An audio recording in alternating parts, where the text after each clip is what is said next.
Well, hello, everybody. It is Dennis and Andy with another movie review in a few. We are back. We saw Meg 2, Electric Boogaloo. That's not the fault. It's just Meg 2, guys. Of course, it's not Electric Boogaloo. It's the trench. Meg 2 is the In sequel. the trench. That's right. Meg 2 is the sequel to, I can't go out on a limb and say blockbuster smash hit The Meg from 2018, but obviously it did well enough to do a sequel. So we have seen both movies. I can't believe it's been 5 years. So Yeah, I know. It feels like we just saw the first one, but we didn't. But it still left a lasting memory. well, I almost wish there was a recap because besides two actors, I don't remember like Jason Statham, obviously, and then there was I can't remember the actor's name. You can tell me. It's the guy that was in Fear the Walking Dead, not the lead Asian Yeah, actor. yeah. The guy who played Cliff Curtis. Right. So I remember him. Yeah, Was the lead yeah. Asian actor? Jing. Yeah, he was in it, and the little girl came back. Shuya Sophia Kai, Well, and yeah, I didn't recognize her. she was the little girl, so it really is her this many Right. years later growing up. The biggest thing was he didn't have his love interest because she's not in obviously the second movie, and I know. it was kind of sad. That was one of the things that made the first one very endearing, was that relationship. So And he she goes didn't. from boyfriend in the first one to, you know, I'm the great uncle that's kind of overbearing and protective, and it's kind of cute, but it just doesn't hold the same emotional sway that the first one. Right. And she didn't die in the first one, so maybe they couldn't come to terms. The other guy that was back too, that was part of the team, was and once again, I'm crappy with names on screen and off. The cool black guy, the buff DJ. black dude. He's the guy who Yeah, plays DJ. It's Paige Kennedy. yeah, Paige Kennedy. He was back. He was in the first one. Yeah, and well, he was the real nerdy one, and now he's got some upgrades. He's got a survival pack, and it was kind of funny. He came prepared with a really cool hand pistol. Now I will ask this because I honestly, it's been 5 years. Was he was big in the first one, like muscular wise, right? It's not like he was a skinny guy in the first one. No, yeah, I mean Yeah, he's built the same. He just now, and he made mention of it. He learned how to swim. He has, like you said, his survival pack. He learned how to fight. So okay, cool. So this so movie basically. Oh, go yeah, ahead. this is a research team. Basically, it's Jason Statham's research team, and they've gotten bigger and more fancy from the first one. But they're going down into the trench, which is the deepest spot with these really cool currents, and they talk about it. And they encounter all these different threats while explaining the depth of the ocean, where they find some other people that are down there that aren't supposed to be down there. So they kind of have to unravel that Well, mystery, and then you're leaving a key part out too is they also have this, I mean, lack of a better word, aquarium, big aquarium space where they actually keep a Meg, a baby Meg, I guess you would say. So not grown to its full size, but still, a good 60 feet, 30 feet in length. I mean, it's a big Meg, but bigger in than a terms of, shark. huh? It's bigger than a shark. Right. In terms of adults, it's not an adult, but it's still terrifying. So they keep that as well. And this is the non-spoiler part of the review. So that's pretty much, I guess, all we could say about it. I mean, there's good action in it. The, It's PG-13. the action's fine.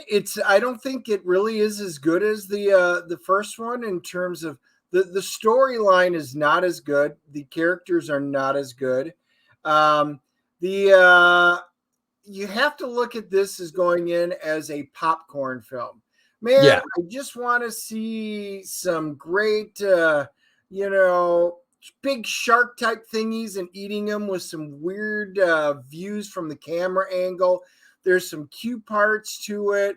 The beginning part is actually more, you know, we're going down, things happen. It's kind of like the deep, you know, all these things are happening down below and they're figuring it out.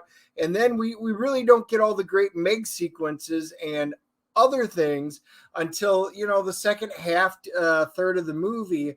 And it's almost like two. And the CG in the second half wasn't as good as the first one. The first part was, I thought, very well done, very beautiful. You mean the first movie? Yeah, the first half of this movie. Oh, okay. Because I was going to say, you don't. I thought the CG throughout this movie was actually pretty good. I thought the beginning was fantastic. The end stuff, it was like either they ran out of budget or they ran out of time, and or who knows, writer strike, CG strike, guys. Who knows what's going on? It wasn't as good, and it was a big noticeable drop. Well, I don't think the strikes have anything to do with it because this movie was in the can. I'm being sarcastic. Oh, okay. Well, it's hard to tell sometimes. Yeah, I mean, we'll get into that in the spoiler part of the stuff because I think I know what you're talking about, but we don't want to ruin anything. I'll say I've read all the Meg books, and this isn't a spoiler, but when I read The Trench, which basically, you know, this movie's based on the second book, there's a lot more in the book. And I know that the translations from novels to movies, you're always going to lose stuff. I mean, I think they lost a lot. That book was over 400 pages and it had a lot more going into it story wise.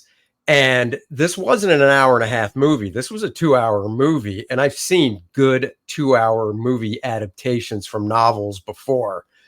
And this was not one of them. Now, if you've never read the book, you know, you're not going to realize any of that. So, you know, Jason Statham gives a Jason Statham performance.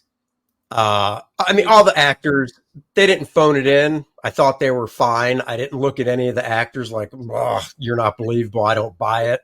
There was none of them stood out, and I didn't think any of them were downright awful either. You know, the girl who gets eaten from the trailer that you see, you know, she was cute, but she wasn't anything spectacular in this. But that holds true to everybody in here. Everything was fine. Nothing was great, but nothing was just awful either. Yeah, I think you hit the nail on the head. I was actually going to say, when it came to all the performances and stuff, not even the performances, just the writing and the characters, I got to be honest, besides the little 14-year-old girl, or however, yeah, she was 14, besides her, I didn't really care about any of the characters in the movie. Any of them. Yep. Statham's character, TJ, you know, I didn't care about any of them, which is not a good thing. So let's give this our rating so we can jump into the spoiler side of things. And this is where the video goes a little longer. So the first chunk is the movie review and a few. I went first, I believe, last week. So this week it's your turn. CGC this bad boy, baby. I'm giving this a 6.5. It's not bad. It's what I expected, you know. I really liked the first one in some ways better. This one, I liked aspects of it better. But it was a fine movie. I'm glad I saw it. It's not one I'll probably run out and buy. Now, I did mention it to my wife last night, who's not here. She hasn't seen the first one, so she does want to see both of them. So I know I'll be watching both of these at some point with her. Yeah, and I think back to back, it might be a more enjoyable experience just because you won't forget a lot of the stuff that happened in the first one. Before I give my review is, you know, a lot of sequels, you don't need to remember a ton. I think, you know, like Mission Impossibles, you can just pick up and watch a Mission Impossible. This movie feels like you need to remember more from the first one, and maybe that's a sign about the first one. I don't know, but I'm with you. We are even Steven this week, 6.5 on my end as well. Um, Same thing. I think it's a good popcorn flick. If you like big sharks, and I do, I'm fascinated with sharks. So a megalodon, I'm all there. Uh, I thought visually it was cool.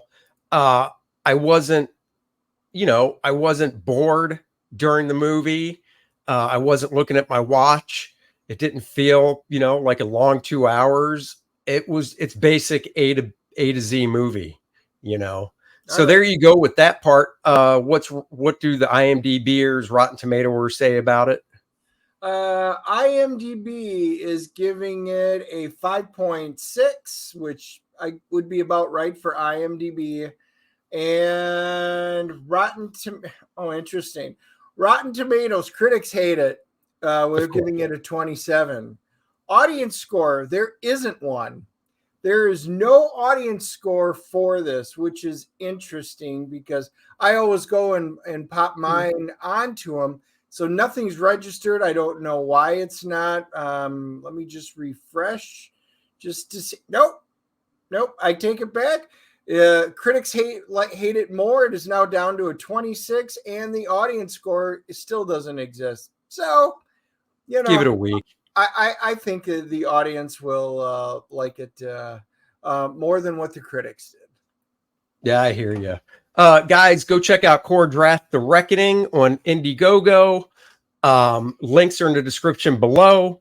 Talk about that more at the end of the video. As of now, it is spoiler time. If you don't want to hear spoilers, thank you for joining us. Like, subscribe, and share.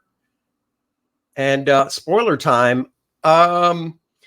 I think what you're talking about in regards to the CG in the movie is the squid, maybe, because I felt that towards the end with the effects where they were just showing the tentacles coming out of the water. And I'm like, wow, did you guys blow the budget so you can't even show this thing?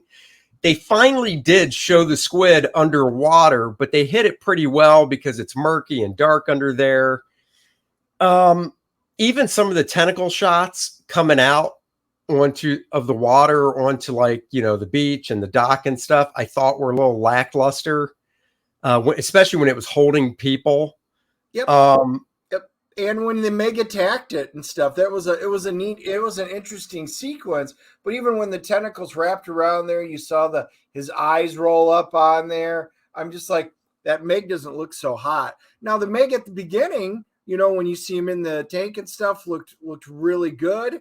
I thought that was cool. They had some fun, although hokey looking, where you see from the inside of the Meg his chopping as he's going through and eating people. That was a cool shot, but it was really kind of cheesy the way it looked. it was bad. That could have been. I mean, it really looked like it was. So it's shooting from inside, out of the Meg's mouth, like Dennis said, and it looked like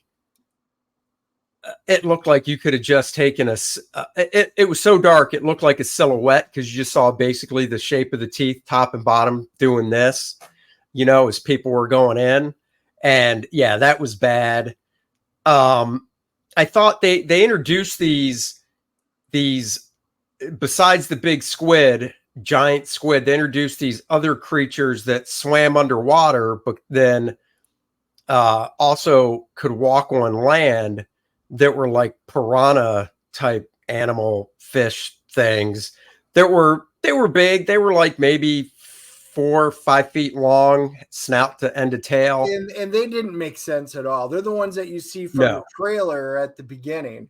And the way that they move and stuff, it didn't make a lot of sense. I will say, Ben Wheatley directed this, and, he usually puts out a little bit better stuff than this. Like I said, I wasn't expecting any high budget, awesome thriller. I knew this was going to be a popcorn flick, but he, even with Free Fire and Sightseers, they were just better movies all the way around. And I don't know, I just expected a little more. It was, like I said, it was fine.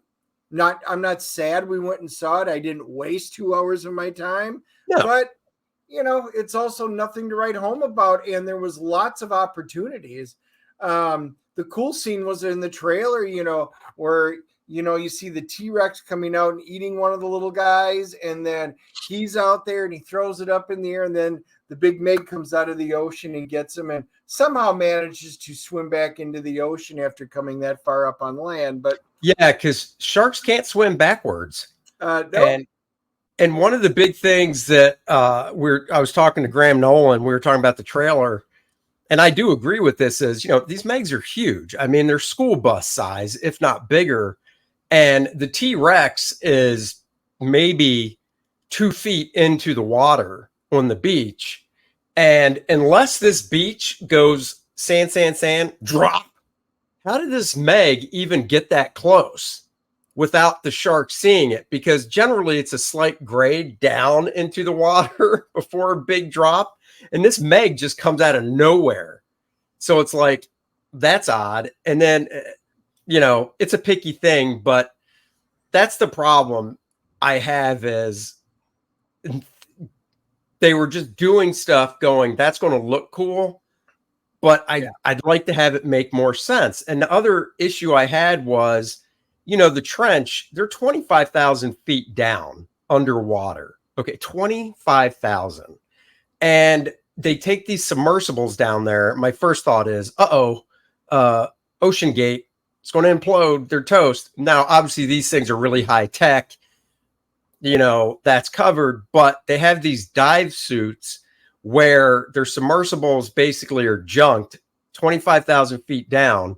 They come across this other big laboratory type thing that's been constructed under there, and which is still like, wow, that's an interesting feat of manufacturing, I guess, to have this base 25,000 feet down where it's huge. I mean, it is freaking huge. It's like a factory down there.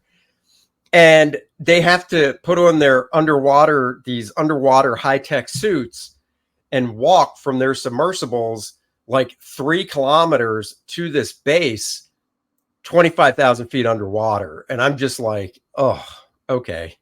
I mean, you have to suspend your belief in everything for this movie. They're walking down there, and that's where we first get introduced to the big squid, where all of a sudden all you see is his eye open up, and then you hear and then you see his helmet floating down, and he's gone. I mean, like I said, it was fine. Now, what from a scientific standpoint, they didn't explain it, and I think this is the problem. They go down to the real depths, and then they have to go through this water barrier, and which is a special barrier, which is tough to get through. And then when you get through, I think it's an entirely different ecosystem down there, because not all pressure is the same, so it would be lower pressure, like it would be in in the ocean. But again, they didn't explain hardly anything. And all. See, I've read the books, and I don't think that's the actual case.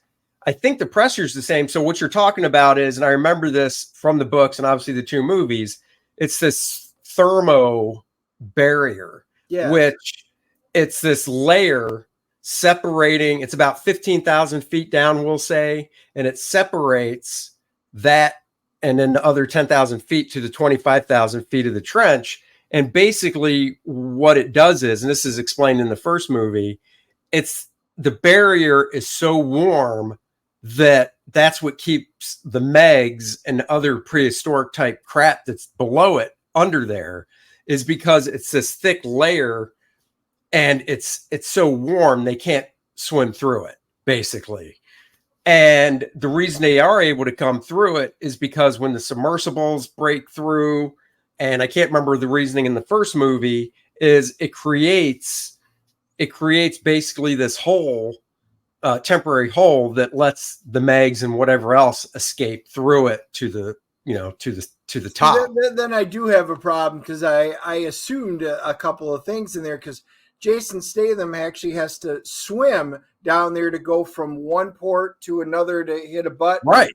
And, if that is the case, he would be instantly crushed. They're like, well, it's not about the pressure, it's about breathing. And that's fine if you're down a certain because we're not made out of titanium. He wasn't wearing a suit. There was nothing. He was just himself. he would have just been crushed and not been able to do it, even breathing through his sinuses. If that's the case, they just don't explain a lot in there, like why, Right. The science is very flaky, and like I said, I think that's what separates this movies from other ones, because you got to suspend disbelief in Mission Impossibles, obviously any superhero movie, but generally those I think are a little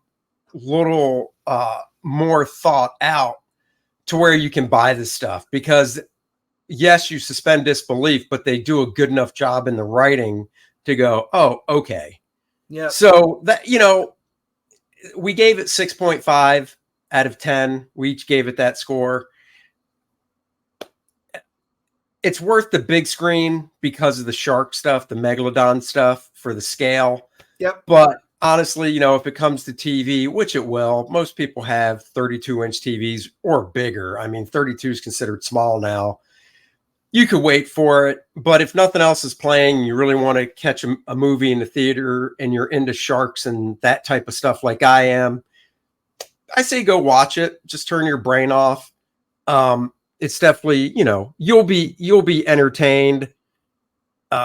So yeah, that's what I say. Yeah, same here. It's a popcorn flick. Go enjoy it for what it is.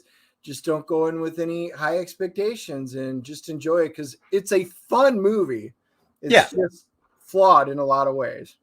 Unlike Kor-Drath, which flaws, I think not. 76 pages of awesome, well thought out story and barbarian action in Kor-Drath. I could scroll through this whole thing, show you guys tons of stuff, but I want you to go discover it for yourself. I'll just scroll a little bit. The links are in the description below. Guys, this book is going to be hitting the backer's hand soon. So if you haven't backed it yet, go back it now. We're in production stages of it. Later today, we'll be streaming a closeout for the t-shirts and the beanie, because we're shutting those down so we can send these to the manufacturer to get them made, because these all ship separately. So don't think if you order a shirt and a book, you'll get them at the same time. Oh no, shirts will come first because they ship totally differently. There's the Bud Root shirt. We've got the beanie, which is jet black. I lightened it up so you can see some of the texture. And of course, we've got the main shirt featuring my art, very metal looking, simple color palette for it, just to really make it a striking image. So go check those out, guys. And check out the book too if you haven't ordered it yet. Like I said, it's 76 pages of awesome action. Kor-Drath's tribe is overrun by a legion of the undead. And it's a little bit of a mystery with a lot of action. He needs to find out why was his tribe targeted like it was and taken out. And he has help from his beautiful sorceress girlfriend, Adriana. There's also a 24-page game module that Dennis wrote, so you can read the book, play the game. Mayhem in the Mirador Mountains is a totally different story than the one in the book, and it's playable with these characters.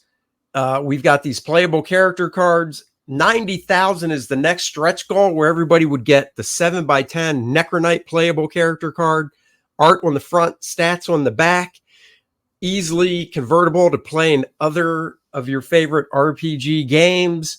And guys, it might say 83,599, but we're over 88,000 because we did run a mirror campaign, so we were really close to 90,000 for the stretch goal to be unlocked. Scroll down, check out the other stretch goals. 3 more playable characters are already unlocked for people to get, and is the Shattered Reach map. So check it out, guys. Links are in the description below. This has been your movie review in a few. Next week, if I remember correctly, it is, oh, damn it. I just mentioned it too, because I know it's one Courtney's not going to see, because it's along the horror. Oh, the Demeter, the last voyage of the Demeter, little Dracula action there, Nosferatu. I believe that's next week. So we'll have a review for that. And if not that, definitely something else. Charlotte Minicon is this weekend in Concord, North Carolina. We'll be there. So if you live in the area, come on out. It's a great comic book convention. Lots of dealers, pure comic book show. You will love it. And that's it, buddy. We'll catch you guys next time. We'll catch y'all later. There it is.